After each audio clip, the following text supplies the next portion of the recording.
My topic for presentation is platelet-rich fibrin and nanocrystalline hydroxyapatite, a new hope for regeneration in aggressive periodontitis patients, which is a case study. Regeneration is mainly based on four major biological principles, namely the primary wound closure, blood supply, space maintenance, and wound stability.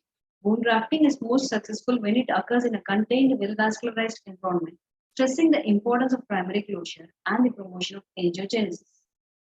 Platelet-rich plasma was proposed as a method of introducing concentrated growth factors like platelet-derived growth factor, TGF-beta, and insulin-like growth factor to the surgical site, enriching the natural blood flow in order to expedite wound healing and to stimulate the bone regeneration. The PRF production was introduced, which attempts to accumulate the platelets and released cytokines in a fibrin clot. What is PRF actually? PRF was first developed in France by Chokran et al., and it is a second generation platelet concentrate. It is a strictly autologous fibrin matrix containing a large quantity of platelet and the leukocyte cytokines. It is widely used to accelerate the soft and hard tissue healing, and the main advantages are ease of operation, application, minimal expense, and lack of biochemical modification.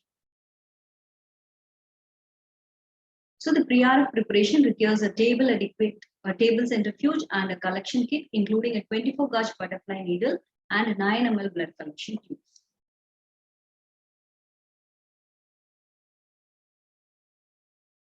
So the centrifugation process is very simple.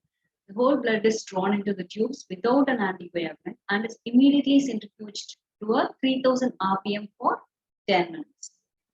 Result is a fibrin clot containing the platelets located in the middle of the tube, just between the red blood cell layer at the bottom and the acellular plasma at the top.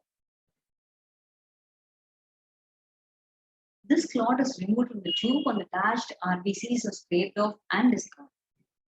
The PRF clot is then placed in the PRF box, and this was devised to produce membranes of constant thickness that remains hydrated for several hours and to recover the serum exudate expressed from the fibrin clots, which is rich in proteins like vetronectin and the fibronectin. The exudate collected at the bottom of the box may be used to hydrate the graft materials, rinse the surgical site, and to store the autologous grafts. And moving on to aggressive periodontitis, it is a form of periodontitis characterized by rapid progression of attachment and bone loss occurring in otherwise healthy subjects with a familial pattern of occurrence being a constant feature. There are two types of aggressive periodontitis, namely the localized aggressive and the generalized aggressive periodontitis. Regenerative therapy with bone grafting procedures are often selected in these cases due to the favorable bony morphology of the defects, and periodontists have been experimenting various modalities for regeneration aggressive periodontitis with varying degrees of success. And periodontal surgery combined with PRF has been introduced to promote the regeneration of the lost periodontia. Moving on to the case series. And this trial was mainly done to evaluate the surgical outcome of an autologous growth factor obtained by sequestrating and concentrating platelets by gradient density centrifugation and periodontal regeneration in aggressive periodontitis. Two patients diagnosed with aggressive periodontitis were selected for the study. The baseline clinical and radiographic examination were performed.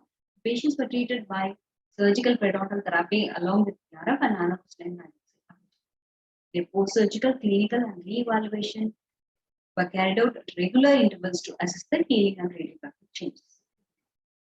Moving on to the case 1, Mr. Sharma, PH 29, with the chief complaint of hypersensitivity, pain, and mobility in relation to upper anteriors and lower posteriors was taken. And on examination, the patient had grade 2 mobility in relation to 1 with a probing pocket depth 7 mm in relation to 1. And a complete blood investigations and radiographic investigations were made.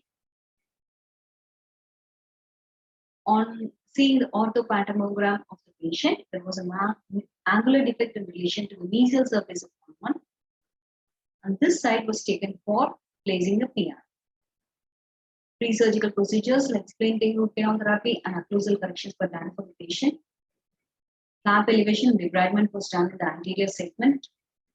PRF was prepared and separated. Out of the two portions, one portion is mixed with the hydroxyapatite. The next one is compressed to get the PRF milk. And the PRF mixture is then placed in the site. sutured with vicarious material. Post-surgical instructions were given to the patient, antibiotics and analgesics were given. And the clinical parameters were measured after 1 month post-surgically. The probing pocket depth was reduced to 4 mm in relation to 1 month, and rate of mobility was also reduced. And seeing the post-operative radiograph, there was a bone fill in that area. The defect is gone. And moving on to case 2, this is a very similar case like Sharma. And the patient named Mr. Ranjan, age 31, came to the hospital with the chief complaint of labial migration of upper front foot for the past 3 months. Grade 1 mobility in relation to 1112 and 21 was noticed in that patient with the same probing pocket depth of 7 to 8 millimeter in relation to 111 and 2. So, and the investigations were done. This OPG showed angular defect in relation to 11. So, likewise, the pre-surgical procedures like chemotherapy was given to the patient. Flap was elevated and debridement was done. Pre-suturing was done, and the placement of PRF and hydroxyapatite was done. Bony defect on the frontal side is filled with the PRF mixture. Suturing was completed. Pack was given, and post-surgical instructions were given to the patient. Analgesics and antibiotics were given to the patient. Clinical parameters were measured 1 month post-surgically. Similarly, there was a reduction of probing pocket depth on the mesial side of 1 month. And the rate of mobility was also reduced. This is the pre-operative and post-operative comparison. There was a defect fill. The angular defect is gone. There was a bony fill in that area.